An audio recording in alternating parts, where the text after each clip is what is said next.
Hi, and welcome to another episode of Nursing Your Way to Wealth, where a mental health nurse and an accountant talk about wealth creation, personal development, and financial independence in the UK to help you live the life you deserve. Hello, and welcome back. Alex and I are both here. So, we've had some statistics from our editing chap, Caspian, and he's told us that the most common age range for people listening to this is between 40 and 59. That took both of us a little bit by surprise. So, hello if you're in one of those groups, and also hi if you're not. But we thought they would be much younger, or kind of our age, kind of mid 30s, etc., or a little bit less than that. So, we've decided to do a couple of episodes on planning for retirement, getting close to retirement, things to think about in advance, and really to ease the transition between your working life and fully being retired, because it's a huge change in kind of your identity, who you are, what you do every day, and there's a lot can happen within that time frame. So we're going to talk a little bit about how much spending you're likely to do based on some research and statistics.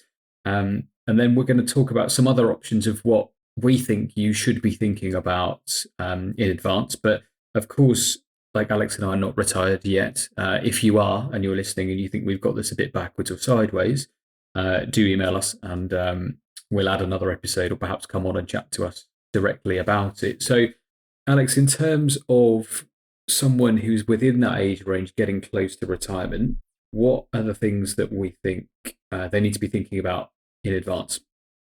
Yeah, hi everybody, and I think this is probably going to be one of several episodes because I think it's a really important topic, and for early retirees and people that are looking to retire at a more conventional age, and I think a lot of the things we'll cover are relevant on both sides. But I think, yeah, probably the first the nub of it all really is around how much you're wanting to spend, and there's I think retirement tends to form a bit of a U-shaped curve when you look at how much you spend. So historically, once you first retire, you're probably gonna spend quite a lot of money, usually around kind of traveling, enjoying your newfound freedom. And then after a couple of years, it kind of then tends to settle down. So probably after the big splurge, you'll then start to come down to level out. And then towards the end of your life, your spend starts to increase again. So that the other part of the U curve, and that's really about long-term care. I think as a kind of as we've been talking about with drawdown rates and how much of your portfolio do you need to have to kind of support your lifestyle. I think understanding like your current living standards and how much you're spending, um, multiplying that by 25. So assuming you can take 4% of your portfolio and draw down um, indefinitely is a really good starting point. I think in retirement, there's ups and downs. Probably the last part of the care we can probably come on to separately. Um, but I think for your kind of normal spending, um, using that as a calculation is a pretty good baseline of how much you should aim to be having across your different pension pots. The and I guess the savings, your pots will be you probably will have an employer pension. You may have a SIP, like self-invested personal pension. Probably have an ISA, like a stocks and shares ISA. And so those are like the engine of so they will be invested in a variety of stocks and bonds and other asset classes, probably more so on the bond side than maybe you have a lower weighting of stocks as you did when you were a little bit younger. And then you'll have, I think when you're going into retirement, having probably a good 12 to 24 months of cash on the side as a bit of kind of living, kind of a bit of emergency type money is often recommended. So you kind of increase that and that's really to, especially if you're retiring early and you've still got quite a lot of time to go, if you can, use up some of your kind of cash savings to supplement some of your drawdown, it means that you're taking more of your portfolio. You're taking less of your portfolio, so then there's more chance of that growing over time. And because I guess with retirement, you get into this whole the biggest risk is not necessarily the return, is it's sequence of return risk, they call it. So if you were to have retired in, say you retired in 2006, um, don't work anymore, you are then you went into like 2007, 8, and 9. You know, had 3 years of dreadful returns because of the global financial crash, which then could potentially hamper your retirement. And if you're then having to draw down that cash, like from your portfolio, you're potentially drawing actually more down than 4%. Um, you could then scupper the later part of your retirement. So the transition is a really difficult one. Um, and yeah, so I think there's a lot to talk about. I didn't really answer the first question, but there's a lot on my head. But yeah, let's carry on, Alex. Sure, definitely. And I think for just another point before we kind of dig a bit deeper into it, the benefit of having some of that, like a bigger emergency fund than previously we've suggested. So normally we would think have somewhere between 3 to 12 months, depending on kind of who you are, how much you make, how much you spend, etc. But having more than that in retirement, I think, is a prudent move because, and I think the risk in retirement is a running out of money too soon, so you live longer than your money lasts. We'd much rather it be the other way round, that your money just outlives you, and we never know when we're going to die. So I'd always err on the side of caution and have a little bit extra, and whatever you have left, you can leave or give. So having that extra pot of cash, which could come from, say, a 25% taxable, tax-free, sorry, lump sum from a pension, from a DC pension, that could be where your emergency fund comes from. That could insulate you against kind of markets turbulence. So what you don't want to be doing is having to sell large parts of your portfolio to fund your day-to-day life when stocks are down in price. What you'd much prefer to be doing then is, say, for example, you need 2 grand a month.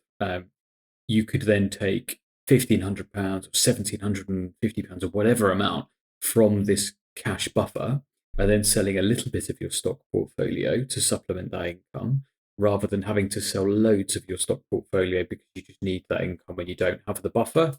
So you can take less money out when the years are bad, and you can take more money out when the years are good, because it'll go a lot longer, and you'll be able to live a more comfortable, kind of dignified life a lot longer than perhaps if you didn't have that. So as a first step, that would be a really prudent thing to do. So do you think, Alex, as well, when you're getting closer towards retirement, be like, you're not going to have, I don't know, say 25 grand, 30 grand's worth of cash just sitting somewhere not doing anything.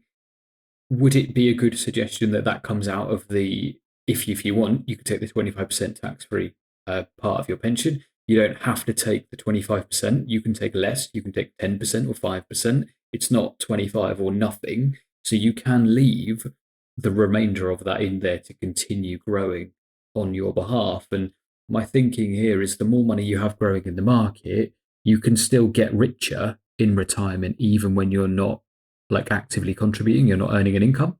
Yeah, I think each circumstance is different for, and so depending on where you keep your pot. I mean, the real benefit with pensions is they grow tax free, and so the longer you can leave it untapped, the better.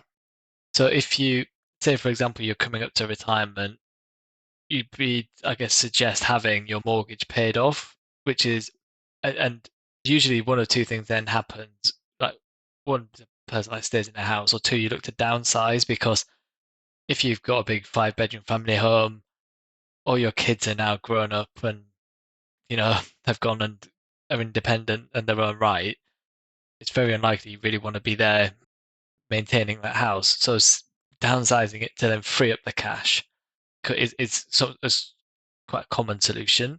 And then from that, that's, I think, you definitely can ring fence some of that cash. But I guess it just depends on each individual circumstance. You tend to be kind of the older you are, your earnings will be higher generally, and so you will almost reach a crossing point where your kids have left home, you no longer support them, you paid off your house, and so you've essentially freed up a load of money. And so just from continuing to work for a few more years, you will naturally just build up some savings. And it's just being very mindful, I think, of starting to build up into some savings accounts or premium bonds if you're starting to pay tax on savings, um, just to get that kind of cash buffer. And Alex, I think you put it's exactly the right thing. Is that you almost want that cash some of your to support some of your lifestyle, and give you enough runway to let your pension and your investments kind of try not to touch them until they're a little bit later, and it just to ease you into pension. Because I think if you almost survive the first kind of 5 or 6 years of your retirement when you're with your investments intact, you can then pretty much guarantee that the rest of your like retirement you'll be fine. It's when you get a huge hit, literally within the first couple of years of retirement, and then you don't have the time left to, um, or the energy or the willingness to go work. That's when you can get a bit stuck. But Yeah, and it changes the entire environment, doesn't it? I mean, I used to work with a chap at the hospital who was right about to retire in kind of November 2019. And he was like, I'm going to do this. I've got my pension now. I've planned all of that. I'm going to go like for a 6 month holiday to somewhere Southeast Asia or something. I don't know. And then COVID happened, and he's like, oh, bugger. I can't do that. Um, I'll guess I'll still have to work. And it really changed. And I saw it in him. And I was just like, this has really impacted your plan for the next probably 5 years or longer. And it really caused him to do a lot of U-turns in life. Like they were changing all of their plan of their life yeah, plan as well. So, and it's, it, it's obviously it's not something you can predict happening, but it's something we should be aware of just to make a little bit of like contingency planning for it. And I think the main thing that the extra cash will do for you is just, as I said, insulate against it. So we advocate you take 4% per year of the portfolio because the Trinity study, etc., shows that that will support you into like longer term retirement. There's a very good chance that that will amount of that portfolio will continue to support your lifestyle. That said, 3% is even more likely, 2% even better. So if you have this pot of cash, you can say take an equivalent value of 2% out of that and 2% out of your investments, which takes less of the stocks or units you've bought in the stock market out when their prices are low. And then when they go back up over time, which history being their guide, they will, you can take the full 4%. If they're doing really well, take 5 or 6%.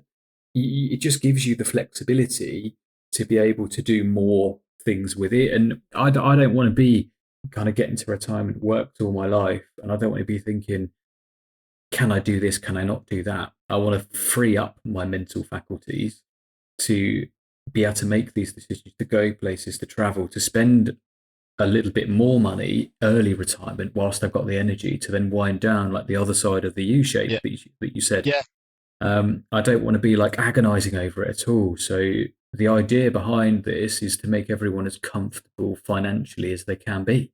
yeah. I think you make a great point around being flexible.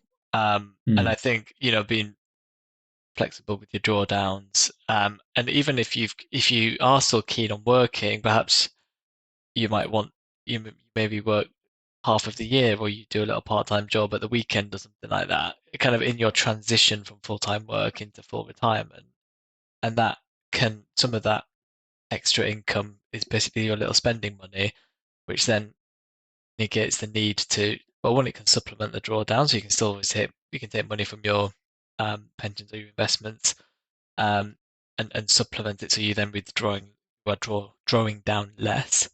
But also in those, if it is a super lean year and dreadful for the markets, and you don't want to touch your investments, then you can just rely on your income and just be a bit more flexible with your spending. But I think it's having you almost want to have all bases covered. You don't really want to be going into retirement. I certainly speak for myself, knowing that I need everything to work out just so then I can like just survive. I want a plenty of margin for error and yeah, being a bit flexible. And that comes down to being mindful of what you'll be spending. Like to your, we might touch on it later, but if you've kind of budgeted in um, you know, your expenses projections that you'll be, factoring in the cost of a replacement car for might be, you know, £5,000 a year for 5 years, for example, that you'll replace your car every 5 years. Maybe you replace it every 6 or 7 years instead, and or you don't spend as much money on that car, or you defer one of your holidays abroad and you stay in the UK. It's being flexible and but being very aware of it rather than continuing to just spend as is, being and assuming that the pot of money is endless.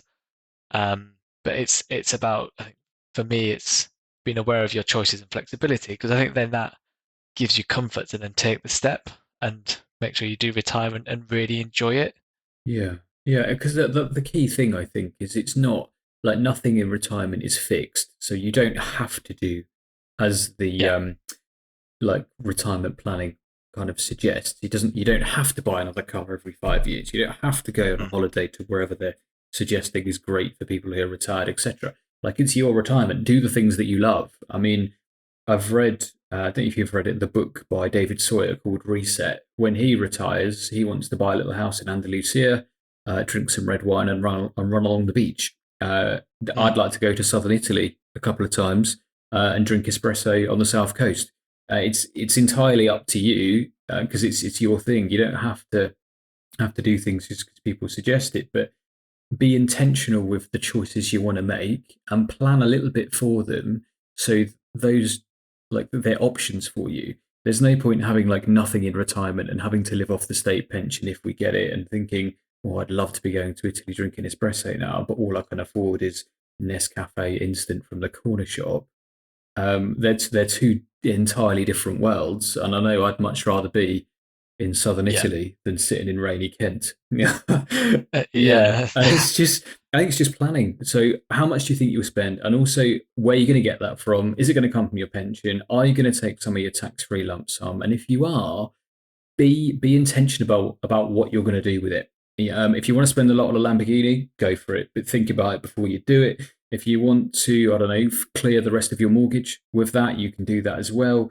You can do something useful with a big pot of cash because for a lot of people, it's probably going to be more money than they've seen in one place in any one time. And I'd hate for that just to get kind of frittered away on just life and not having something meaningful or like a meaningful memory or something or a tangible asset to have. Yeah, I think that's really true. And I mean, I go, well, Amelia and I go camping quite a lot, and you often see, now we have a tent, but you often see on like the other side of the campsite, these clearly people that have cashed in their lump sum and bought ginormous like American style RVs or have like a massive 4x4 pulling an amazing Mm, caravan. And it's like you probably easily spent 100 grand between those two things on that. yeah. And it's like, yeah, I'm just not sure that's the right thing. Obviously, you don't know their situation, and hopefully there's many millions of extra where that came from. But I think the reality often of like certainly with things like that. I mean, my dad is a big. We grew up in caravans. He's always had them. He says he always buys his caravan secondhand, basically of somebody that's just retired. They've bought all the brand new stuff, didn't like it, Mm, and then sold it at a massive discount to get rid of it.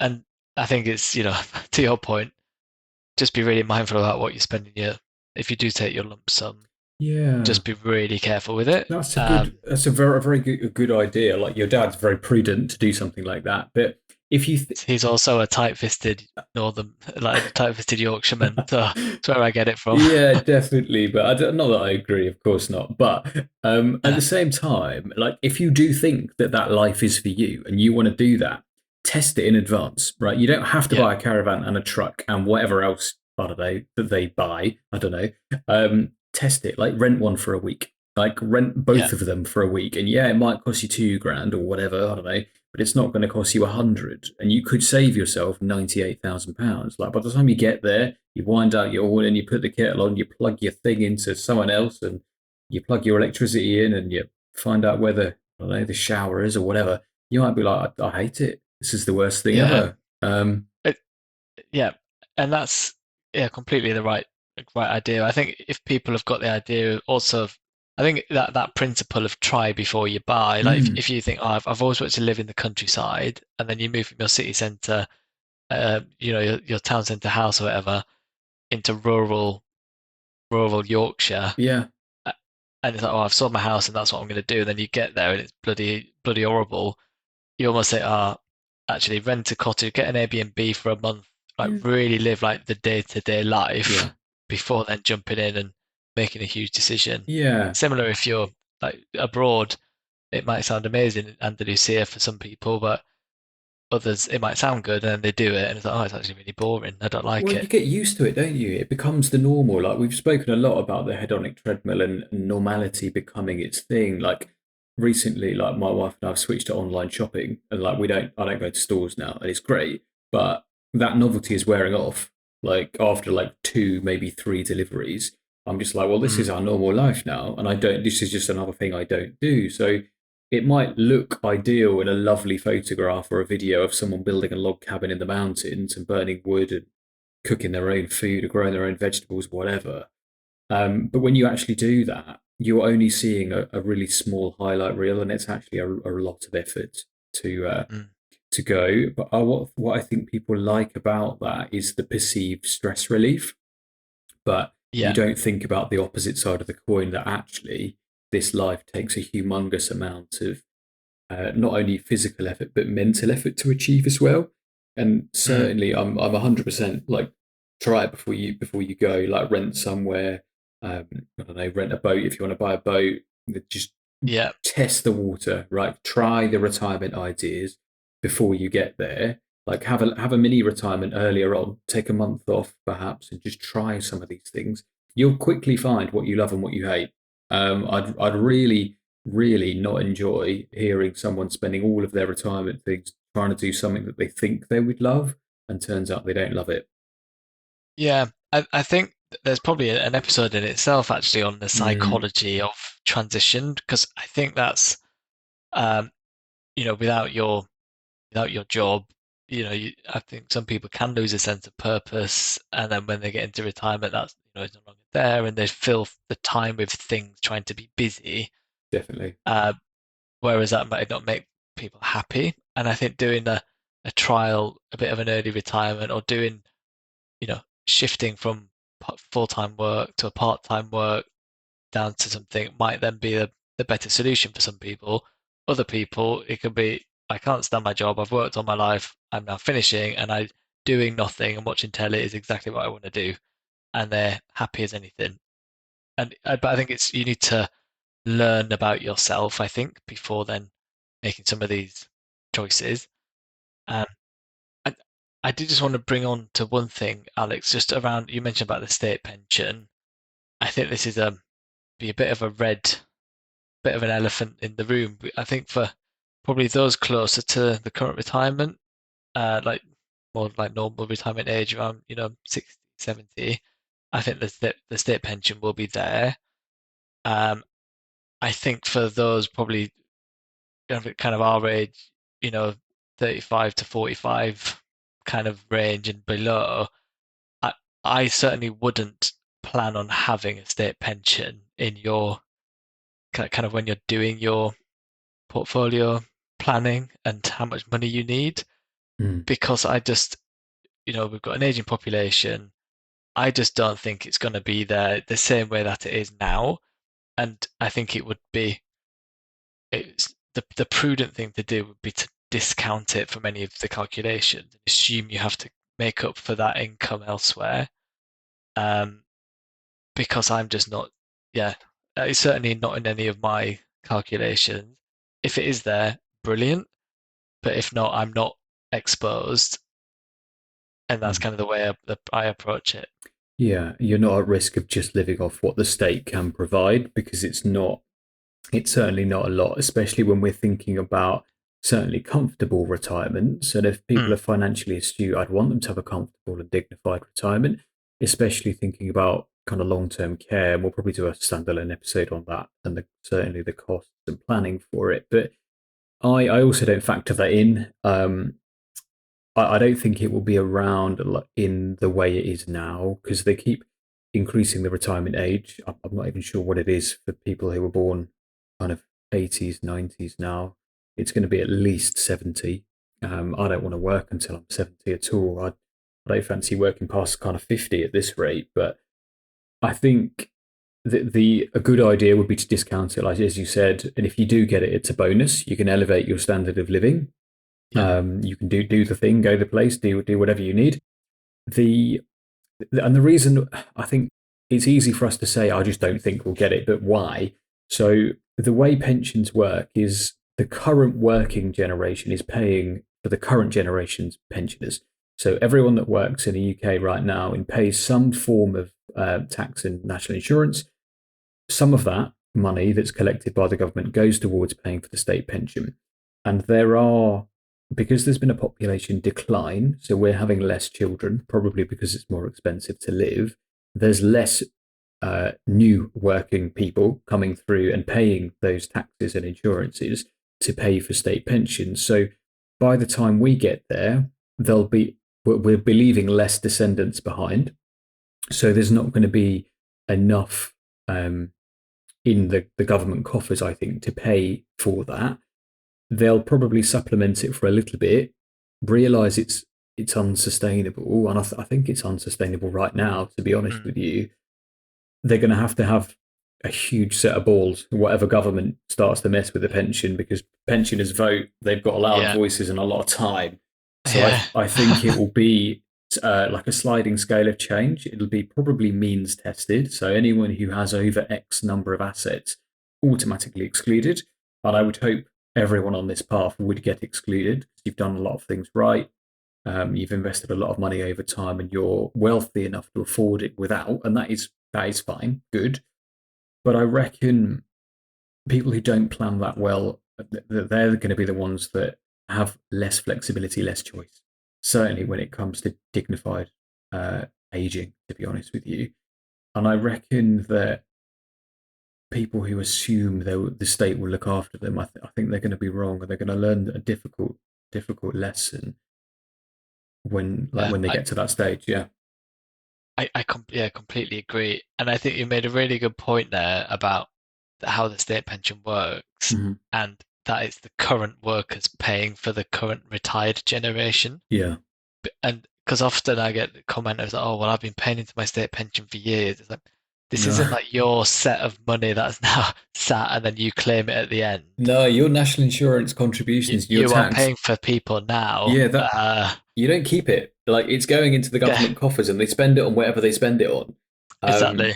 Like all Like, those drivers on the road that you say are doddering around on a Sunday afternoon, yeah, those those are the people you're paying for, Dad. yeah. I mean, Specifically my dad. Yeah. you get a letter at the end of every year, don't you? If this is where your tax money has gone, and Yes. on that letter, it will not say, "Alex, you've paid a load of tax, but we'll give it back to you in retirement." It will say we Yeah. spent some of it on health, some on defence, some on paying off government debt, some of it Yeah. on pensions, some of it on whatever roads, blah blah blah, whatever. None of it says I'm going to ring fence a little bit of this for you in retirement. Thanks very much, because it's just not what happens, and I don't see without radical change to either the tax system or the pension, the state pension, I don't see how it will be affordable for the government based on how it is now. Yeah. I'm completely agree with you.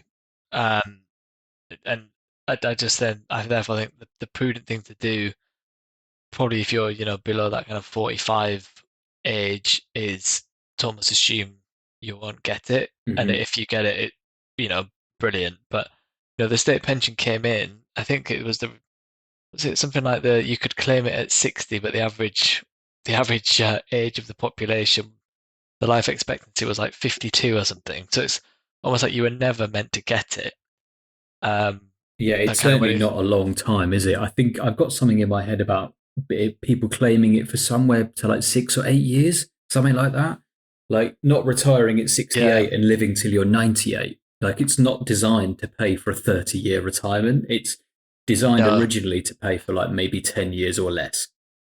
yeah, exactly. It like keeps the lights on for a few years as you are then, in the eyes of the government, no longer a productive part of the population. Yeah, not Um, commercially viable. yeah, and now it's like I've got 15 million people all living for 35 years after they're claiming this pension.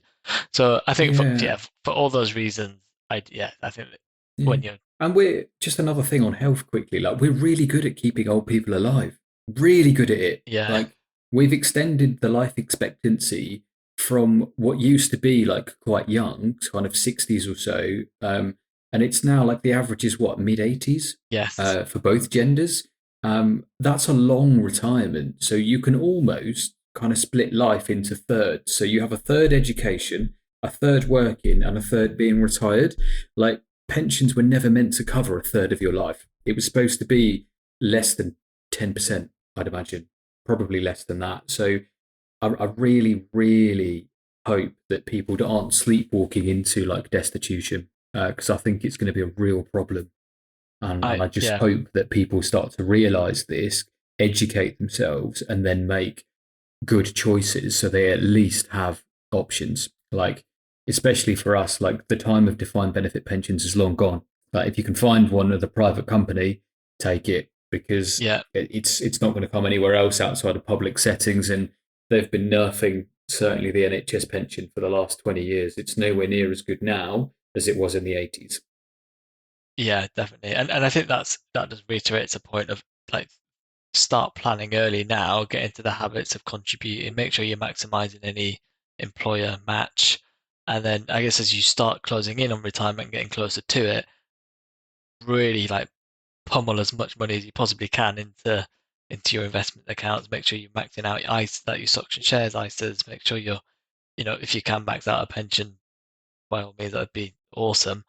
It's making sure you're putting it all away because certainly as you start to close in on retirement, you've got less and less time to work to earn the money to put it in there, and that has to last you for a long, long time. And there might be other income sources like you downsize your house and free up a lot of cash and stuff like that.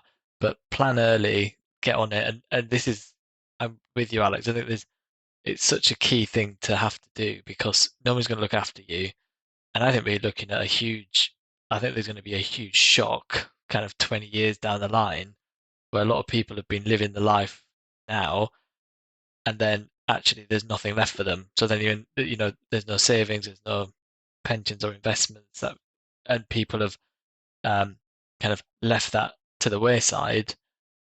And then it's like you've got, maybe 10 years to close the gap, or you're going to be working until you're in your mid 70s probably. And then what do you get? Yeah, Yeah. no, I absolutely agree. And the amount of times, like when I discuss this with people, kind of in nursing fields and on wards and stuff, and really whoever will listen to me, but the amount of times I hear, I'll just continue to work. Mm, I'll just work until I die. And I'm like, well, you're not going to, A, you're not going to want to work until you die. B, you probably can't physically do it. And C, if an employer's got a choice between someone who's 25, can put in a solid 10-hour shift, and someone who's 70, who's going to need to sit down every 20 minutes or whatever, and needs all sorts of like adaptations, they're not, with the best will in the world, without a massive government incentive, they're not going to pick you. They're not going to pick me. Like, you're not going to hire me to continue doing nursing at 70 with all my old traits and knowledge when you have someone who's like 30 with a lot more recent experience. It's like us, Alex, that's like you doing accounting, but based on books from the 70s. yeah. It's just not happening, is it? It's, Can sometimes feel like that, but yeah, yeah, it's just not. yeah, It's, yeah, yeah, I think people need to be like realistic in what will happen and that no one is actually going to come to save you. yeah. I completely. I think Mm, there's so much more to talk about on this as well. So I think maybe we do a good 2 or 3 other episodes on and dive into some of certainly on like the longer term care and um, sure. some of the practically Yeah, how I think as well income. deleveraging risk. Yeah, exactly. Yeah, deleveraging risk and stock portfolios when you get closer to Yeah. retirement. Just additional things that you can do to ease that transition. Talk a bit about identity and changing roles, etc. as well, and actually kind of looking after yourself wholly, like not expecting, like not leaning on your kids or not leaning on other people around you to kind of prop you up. And I think a lot of it is just have a dignified kind of ending to life, to be honest. A bit morbid here at the end, but Mm. it's worth thinking about because no one's going to think about it more than you, more than me or you for ourselves. And for you and your own family, you've got to be planning for this kind of stuff. Otherwise, it's going to slap you in the face when you'll have no time for flexibility or movement. So, Alex, is there anything else you wanted to discuss, or do you want to do a quick game of reasonable or ridiculous? Yeah, I think there's plenty more to discuss, but I think in the interest of not doing a whole essentially the equivalent length of an audiobook rather than a podcast, can save Yeah, sure. another episode. So yeah, maybe um a ridiculous game would be good. Yeah, okay. So we're still working on the reasonable or ridiculous. So I'm going to find some music or a jingle for it as well. But we'll definitely do another episode or a couple on closing in for retirement. So with that in mind, I'm just reading some stats kind of before we hit record. And a lot of the retirement planning things, they come out and they say if you want a minimum retirement, a moderate retirement, or a comfortable retirement, you need to hit X, Y, or Z metrics respectively. And in a lot of those, they suggest that if you want a comfortable retirement, you should be able to buy a brand new car every 5 years or change your car, upgrade your car every like 2 to 5 years. So I would ask you that is it reasonable or ridiculous to buy a brand new car every couple of years or to upgrade your car every like 2 to 5 years? Because that's the most commonly I've cited message that I see. So, what are your thoughts on that? Yeah, my view is it's a little bit ridiculous, and certainly the brand new car thing is Hmm. definitely stupid. I think, buying a car a couple of years old and lasting for 5 years and then replacing it, I think is probably, I still feel is a bit ridiculous, but a lot less ridiculous than the first point. But I think it really depends on what you know, cars are so well built now that I think it's very rare to see cars like breaking down that are, Yeah. less than 10 years old. So the lifespan of a car is going to last for longer. And unless you're like trekking up and down mountains and rugged roads for, tens of thousands of miles a year, your car should easily last like for, you know, if you think an engine, probably the lifespan of an engine is easily 150,000 miles. So if Mhm. you were to, assuming if you bought a brand new car and used it for 10,000 miles a year, that's a 15-year lifespan. And yeah, Yeah, that could be an entire retirement, couldn't it? yeah, like it could, and so I don't really see the need to factor that in because that'll be a quite the that would mean you have to work for a lot longer to build up the cash to have a portfolio that would pay for that. Yeah, it's a huge cost, isn't it? Like that could you could burn through your tax free lump sum very quickly with like decisions like that. So I would say get a good reliable car that gets you around, um, and yeah, don't waste any of your hard earned money. Like I'd much rather go on 2 extra holidays than bother changing a car. Yeah, completely agree. 100%. Okay, so next time we'll do a little bit more on a similar kind of topic. I think we'll end it here at 39 minutes just. So thank you for listening. If you do have any questions, do email us. It's nursingyourwaytowealth@gmail.com, especially if you are closing on retirement.